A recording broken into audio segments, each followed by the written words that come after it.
Kiekviena tavo mintis palieka pėdsaką smegenyse. Jose esantys neuronai yra tavo minčių ir jausmų laidininkai. Kiekviena mintis, kiekvienas prisiminimas, kiekviena emocija palieka pėdsaką tarp jų jungčių. Kai apie ką nors dažnai galvoji, tarp neuronų susiformuoja vis stipresnis tiltas.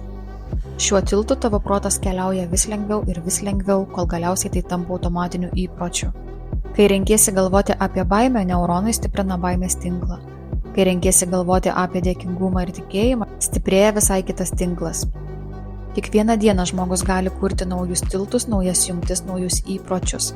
Ir ilgainiui žmogaus smegenys ima veikti pagal tą melodiją, kurią jis pats ir groja. Mokslas vadina tai neuroplastiškumu, smegenų gebėjimu nuolat keistis.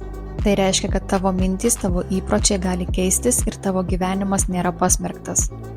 Tavo neuronai tai tavo realybės architektai, o tavo dėmesys yra jų statybinė medžiaga. Todėl būk atidus savo dominuojančioms mintims.